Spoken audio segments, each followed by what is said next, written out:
Okay. Hello, beautiful charms of the Effortless Change Academy and the Secret Code. Welcome to session 4. Y'all, we're moving on along, and I am so excited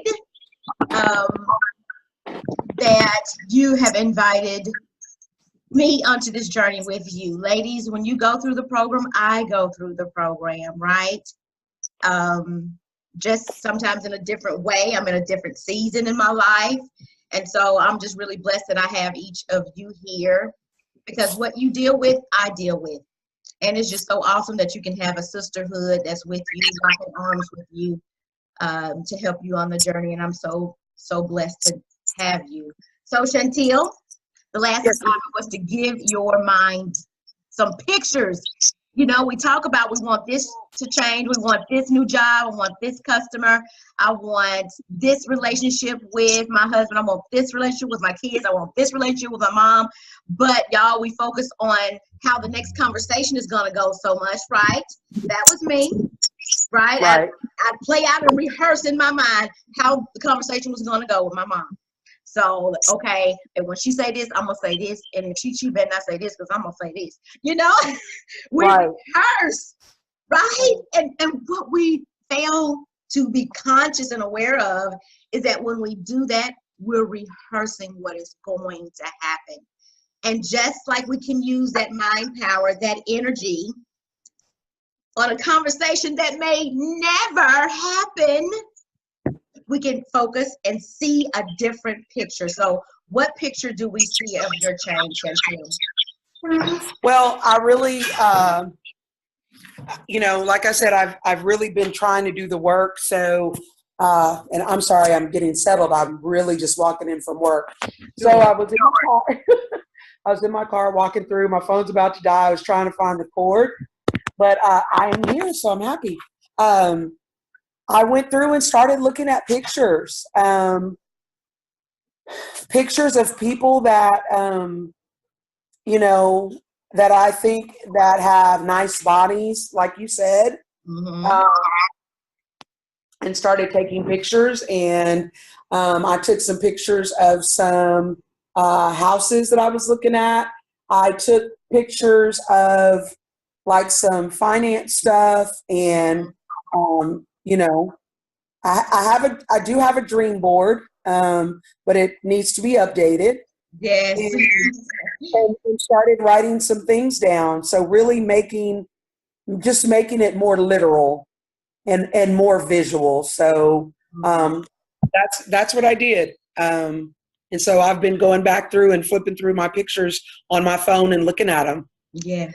Yes. You know, there was one time, and thank you for sharing that, Chantil, that if you go Google Edgy Charm, the top 25 travel destinations, it'll come up with this entire list. And one day I took that list, copied and pasted into an email, sent it to myself, and then I went to all of those places in Google and I found pictures of them. And I put those pictures in my phone. So whenever I got a second, I'd look at those pictures. Russia, the Gambia, Mauritius Island, where everybody, the smallest woman is a size 16, and everybody is voluptuous. Y'all need to look it up. It's spelled Mauritius Island. Kind of like Hawaii. You know, you just got fine people everywhere, and that's the norm. Yeah. How many have you gotten to? Say it again, Michelle. How many have you gotten to? Girl, I hadn't gotten to any of them places. Bolivia is on that list. Peru, Iceland, but they on the list. They are on the list. And ladies, that's what it is. You know, I shared a Goldcast video with y'all yesterday of Tiffany Haddish. This woman, in what, maybe 18 months, went from living on the street to hosting her own comedy special on HBO. Now she's in her second film. And Kevin Hart, saw her. He peeped her game. She tried to lie and pretend like she was just moving. That's why her shit was in her car. No, she was sleeping in her car. And he was like, listen, just write down 3 things that you want to do. And one of the things was to be in a movie with Jada Pinkett Smith and to host her own comedy special. And would you know, the universe delivered. Yep, and talk to Oprah. And talk to Oprah, girl. You know she on my list. Yep, she was on Ellen. Oprah was on Ellen, and Tiffany had talked about that, and Ellen surprised her with Oprah. Yes. And y'all, in the Money Magnet Boot Camp, the ladies and I talked about postulations. Just to postulate. And that is just to set an intention, say the desire, and leave it there. Leave it at the altar. Don't think about it again. Don't give any mental energy to it. I did that with my son. There's a local academy. There's a local academy that is extremely expensive, but we desire for our children to be there. And our younger son got in probably 2 years ago, but it was in the summer. And shucks, 1 year at this school is almost 40 grand for 2 boys. Woo! And so we were like, you know what? They're already in their school. They had already applied and gotten to the charter school, so we'll just stay there for the following year. I had put it out of my mind. It was just something that I didn't even think would ever happen. Didn't even think about it anymore. Right at the beginning of this school year, the admissions office called and said, hey, we saw your application from a year or so ago. Would you guys like to open it back up? We'd love to have you. Y'all, Oh, wow. So amazing. I was up there today. I'm like, y'all, can I do some sub work? I mean, y'all need some floors swept? What needs to go down for my children to be up here? Honey, no job is too small. So when you desire the change, you do have to do exactly as Neville Goddard says. You have to start acting as if. Going to the school, going shopping, Chantel, for that dress that you're going to walk across the stage you wearing. Book the reservation. You know, nobody takes a credit card nowadays. Just book the damn reservation for the room 2 years out for your celebration. Act as if that thing you desire has already come to pass. It might even help to, one of the ladies in this group is a manifestation buddy. It may even help to call somebody and pretend like y'all already went. So you might think it's already happened. Sometimes looking forward can kind of trip us up, especially we've got a lot of negative momentum behind it. Call and act like the thing already happened. I'm looking at the pictures. Oh my gosh, I was about to say, what do we used to do? We took the camera roll, took it to the place, and they, what did we do? Develop. I'm showing my age. Yeah, we got the pictures developed. They're back. You know, pretend like the thing has already happened. Trick and then you were super excited when you saw the pictures. Super excited when you saw the pictures. Oh my gosh, can you believe this happened? You remember that dude? Oh my gosh, he was all over you. You played hard to get. You know, sometimes we have to trick the mind, and we know based on what we've already talked about, we certainly have to train the mind. And that's a good segue for us to talk about the other part of that parable. So we talked about the soil. The soil is your subconscious mind, your heart, that part that is the receiver of the information, right? And so that third soil was the thorny soil. And so we're talking about the receptivity of the soil's ability to receive the truth. And so this particular group of people, y'all, they heard it, they got action, they may have even gotten some results. But when the cares of life came, when the storms of life came, they competed with the things that the person desired in their lives. And eventually it was choked out. It died, and that particular soil did not hold or take root to that particular truth. And so I would say that the majority of the people walking around at some point have been in that holding pattern, that particular phase for the majority of our lives. Especially when it comes to, we want to grow a business. Each one of you is growing a business. Michelle, you have a home business, right? Yeah. So when things happen, even though we know, even though we're reading every day, the time that it takes that has to pass makes us feel uneasy. The people that are not showing up make us feel as if this is not going to come to pass. And the very thing that would bring it to pass is our ability to surrender. And I love that story that Oprah tells about when she auditioned for the role of Sophia in The Color Purple. She was a, voluptuous woman from the South, of course. She had it all, all the curves. And when she auditioned, the guy, the director was like, you know what, you'd never get a role in my film. You're just too heavy. You're just too big. Simply that's what he said. Didn't try to make light of it, cutesy it up, put a bow on it, none of that. She was so saddened because she had prayed for it. She had prayed for this role. Hey, how you doing, son? She had prayed for this role. She had set an intention. I'm sure she wet her sage and put her crystals in her bra. So when she got that kind of confrontation, it knocked the wind out of her. God, how could you do this? How did you tell me this was mine? And clearly, this is not my role. So she did exactly what the rest of us do. When something happens, when life happens, we go into doing mode instead of being mode. We go into, okay, what program do I need to get in? What course do I need to buy? Do I need to get a website? Do I need to get to buy this book? Do I need to go to this convention? We do all the things instead of focusing. What'd you say?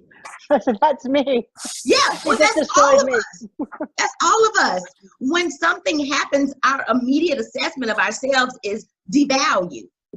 I must be doing something wrong. I got to be doing something wrong. And it's that very thought that keeps the things that we desire away from us. You're never wrong, ladies. I don't care what our mamas told us. We are never wrong because we're never done. Oprah wasn't done that day. So what she did was check into a fat farm and she began to lose the weight. I got to do something. I got to do something to change myself so that I can be worthy of this part that God said he gave. So I don't even know if she had been there a day or two.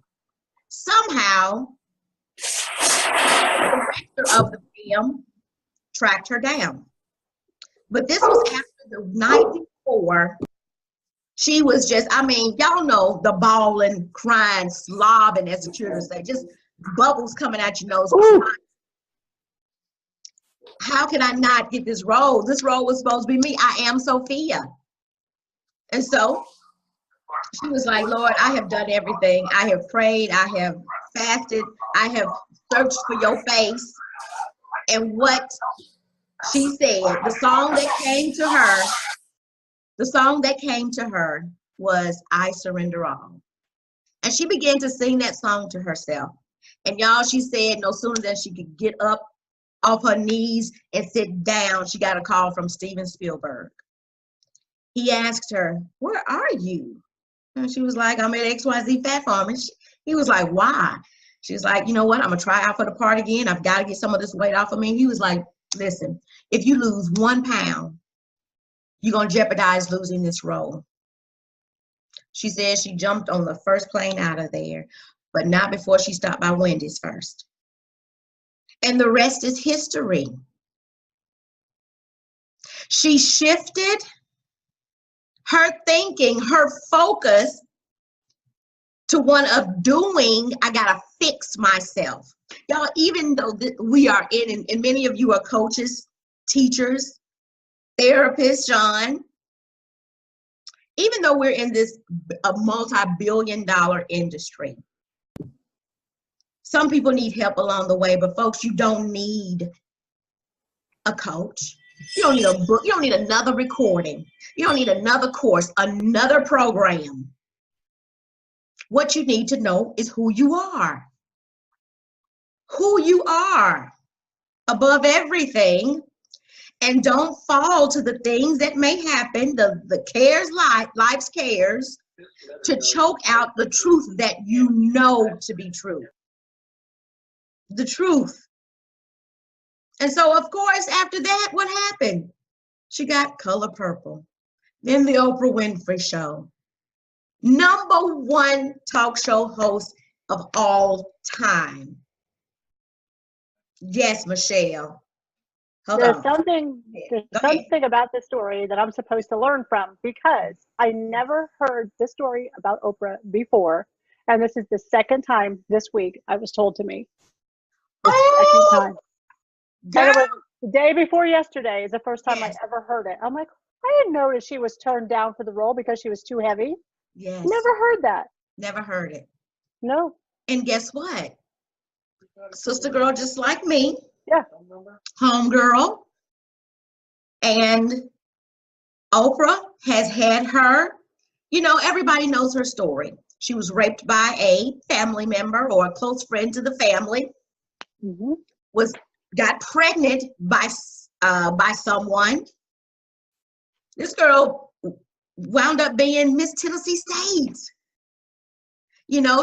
She went through the full pregnancy, had the baby stillborn, and still owned her own TV network. So the things in our life, y'all, life happens. They happen to everyone, but we have countless examples of people who did not let it stop them. Yes, she was raped. Yes, she got pregnant. Yes, she was molested by uncles and cousins. Yes, she was moved from house to house. No, she did not have a great relationship with her mama. Yes, she was raised by an old grandmama who was a praying grandmama. Yes, she was raised by her father. Her daddy was doing the work back then when it wasn't cool to be a single father. And she held those memories. That's where the weight came from. And the more she healed, guess what? The more she was able to handle it. So we act out of memory. Everything that we do is based on a memory or out of love. And so the changed heart has to be aware, has to be conscious. I'm taking this action. That's why I was telling the folks on my live the other week, I'm not getting on another diet program. I got all the programs. I'm an associate in so many darn companies. Same. I'm an associate in everybody's company. Because I bought my friends asked me to buy it, and I'm like, you know what, I'll help you out. I'll try it. But I was doing it based on a memory of being a chubby elementary school girl who mama put her on some modified way of eating in the 5th grade. Every picture, I told y'all this last week, every picture I looked at, I was like, damn, I wish I was this way. I want to go back to here. But at that time, guess what? I wasn't satisfied because I thought I was huge. Size 10. Can I go back? Can I go back? I want to be the size that Yes. I thought I was when I thought I was fat. Yes, that size. That size. Absolutely, Chantel. So when we think about making change, we have to be also we're at an age now when we know life is going to happen. And it's happening to prepare us for the next round. I had the best OBGYN. He was the kind of OBGYN, and I'll share my story with you ladies, for those of you who don't know it, about our struggles to conceive. David and I tried to conceive for years. We did everything. Finally got pregnant. I had the cerclage, which is the stitch in the cervix. Was on bed rest from month 3. Hey, Sean. On month 3, I was on 4 different kind of meds, so I would not go into pre-labor. And I would have panic attacks at night. And I would call my OBGYN at midnight and I would be like 6, 7 months. I'd be like, you're going to have to take the baby tonight. Where can I meet you? I got my bag packed. I'm tired of this. I mean, I can't do it. I can't breathe, this, that. He was like, go get a glass of Mogan David and go to sleep. Go drink you some alcohol. Then I go look on the computer. What is it say my baby going to be alcoholic? All right. All the drugs I was taking, I had to look them up. What they going to do to the baby? And I was doing it such that when I mentioned it to my perinatologist, who I was seeing every week, that was the only visit I could take out really outside of the house, to my perinatologist. And he'd be like, you know what? I'm going to get you, we can put you on some Zoloft or some Paxil. Talk to your OBGYN, let us know, and we can write you a prescription for it. I had to go back to my OBGYN, and he was like, Keisha, go to sleep. Stay off the computer. Crackheads have healthy babies. Chill. We're going to get this baby here. I was so sick, y'all, I couldn't even take the prenatal vitamins. I was like, but I got to take the prenatal vitamins. Everybody says you got to take prenatal vitamins. You know what he told me? He says, the prenatal vitamins, if you can't take it, it's okay. The prenatal vitamins are to restore what the baby is taking. Whatever you've got in your body now, that's what the baby's going to use. Those prenatal vitamins are for the next baby. And so I say that to highlight for you that as life situations are coming, you're building and storing a bank for courage. If you get knocked every time the wind comes, it makes you that, you have to be that much stronger to take the next hit. But if you remember who you are and who you want to be in every moment, you remember that God is not playing with you. He ain't playing tricks on you. He didn't give you this to teach you a lesson. He is playing as you in this life. It changes your entire perspective of the things that you're going through. He wanted to experience this life too. Why? To show people the glory of him. So everything that you're dealing with now is preparing you. The prenatal vitamins you're taking now, these knocks, these hits, is calling on you to change the heart that sees only negative in the world, that sees that the predicament that you're in as a test. This is a testimony. And so, Sean, I love that you're on the call today. I'm going to pick on you because you and I have talked a little bit. Hello. So, I'm so good. Talk to us a little bit because you're a professional. Talk to us a little bit. Oh, wow. You're going to put me on the spot. I'm put you on the spot, honey, because this is the thing, Sean. Michelle's a coach. Chantel's a teacher. I'm a coach, but guess what? We are so human. We are so human. And what, y'all, I truly believe that the biggest struggle that we have, we ask for to help the world. Yeah. That once we heal the world. So talk to us a little bit about a change, a particular change that you are desiring, that you envision, and what distractions, what stony parts of life you're trying to dismiss. Now, if that's too much, you can. I'm trying to see where to start. Because I think we've had this discussion a couple of times, and a lot of times when we had a discussion, it's like when I start talking, I end up answering my own question, and I get excited. And I but don't you want know what? I love that. That's what Tony Robbins says. For a quality life, you got to have quality questions. Right. Ask yourself questions all the time. Just ask yourself questions all the time. When the thought of doubt sets in, when you know that there's a change that you desire and you want to move in that direction, and an inspiration, an idea comes to you, ask yourself a question. Instead of saying, what if it doesn't work? What if it does? Okay, I'm going to stop. Go ahead. I think what I'm trying to work on is my communication. And it's so funny because I'm a psychologist. but it's easier for me to advise, facilitate, and listen to what other people are experiencing, and I can see the puzzle pieces and facilitate them answering their own questions. Yes. But when it comes to myself, it's like when it comes to my own relationships and my own situation, it's like I check out when I get home. It's like my mind, I stop becoming, I'm not conscientious of myself. So actually, I've been going through the coaching. No, I'm trying to answer the question without, but what I've been doing is doing a 30-day from last month, and I've seen a lot of changes in myself in terms of doing this too at the same time, in terms of becoming more conscious of my thoughts and because I think like the belief I put online, I told you, I believe that somebody told me that I was more successful at my career than in relationships, and I believe that, and I've had so many relationship failures, 2 divorces and so forth. And so now for me to talk about it a long time ago, I would have been like hurt and ashamed, but I'm not ashamed because that's just life.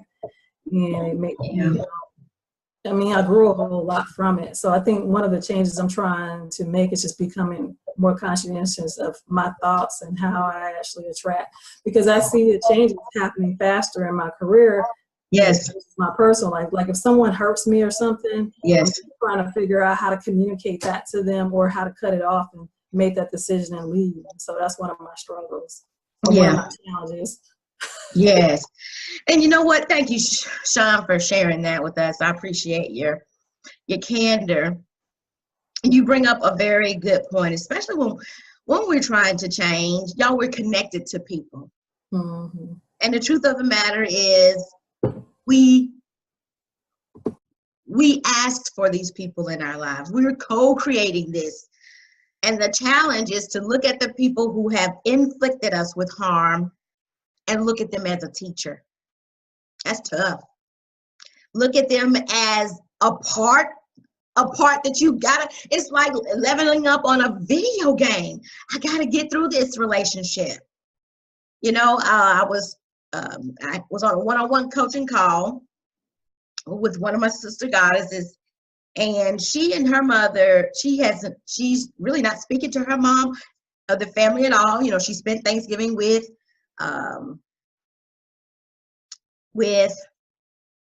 his people, and the more she tries to do things in her business, the more things she tries to go for promotions at work.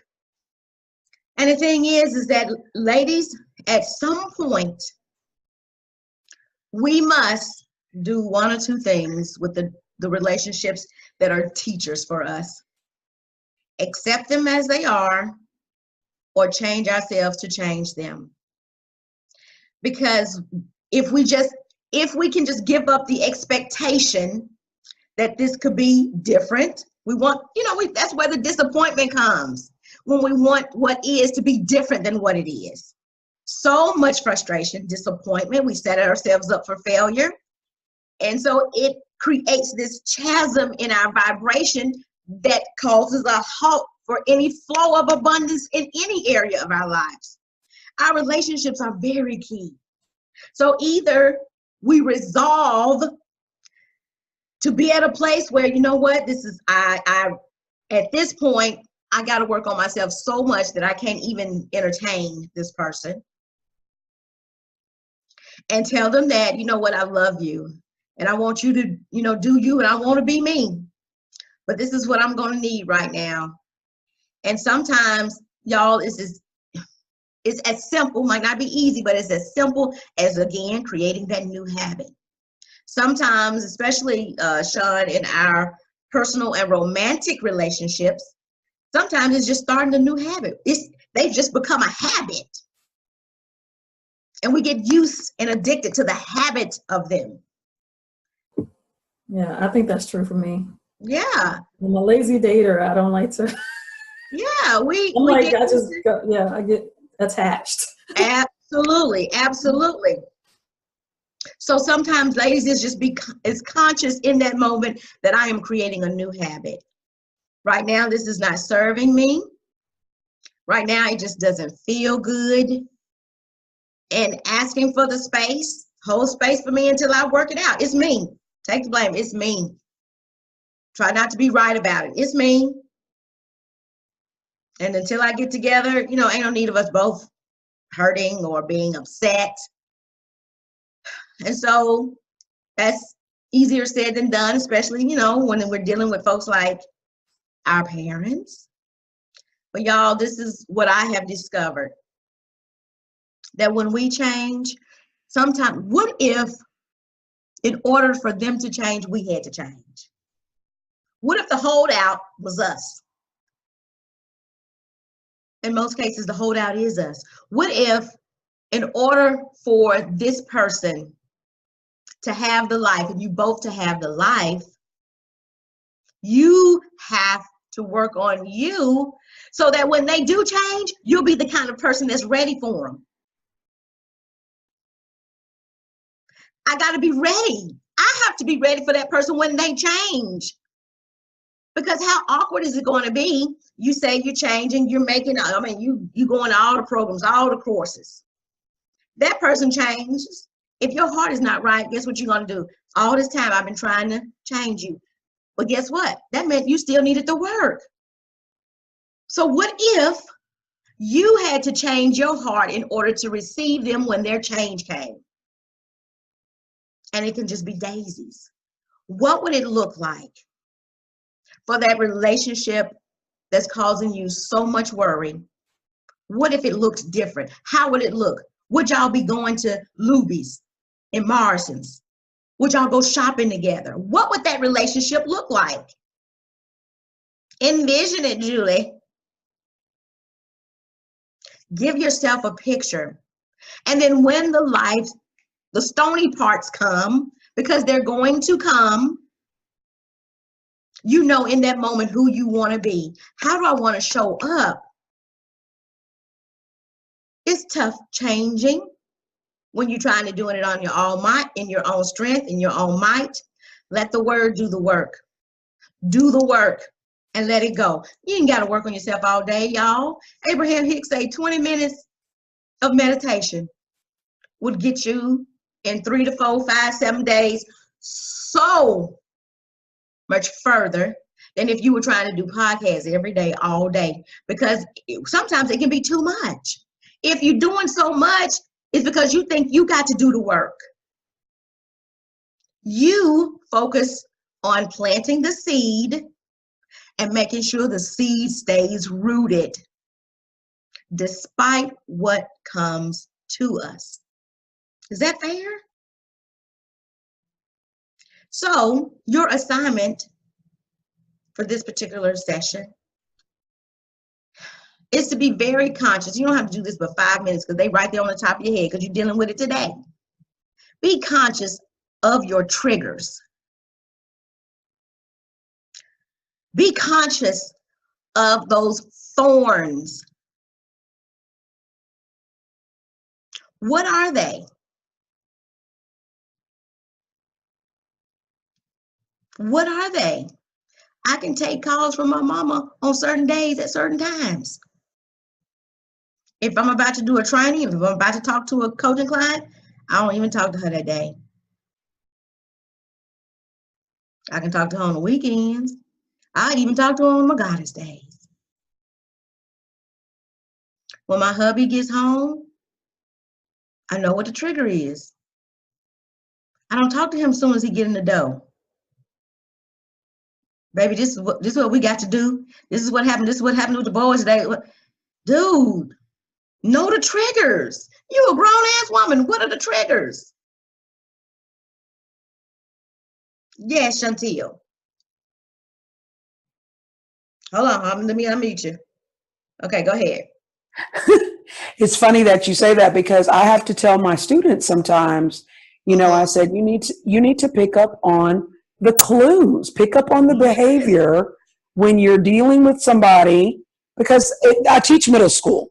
So sometimes they don't know when to cut it off. Yes. And so they're teasing other kids. And, sometimes you come in and kids they're dealing with all kinds of stuff. Yes. Right.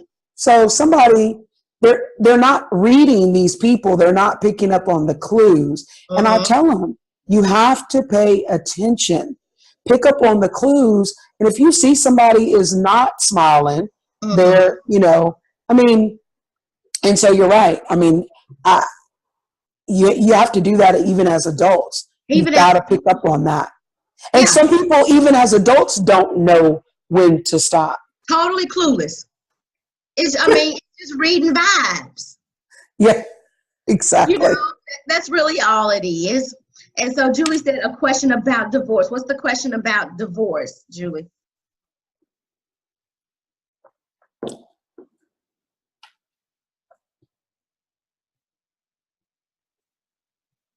Is it necessary to get one? So I heard Abraham Hicks say this once. She was like, go for it. With this caveat that wherever you go, there you are. They have not found one person who's made that decision that was in alignment. That was in alignment and still made that decision. Are there grounds for it? Of course. Does he love you anyway? Yes.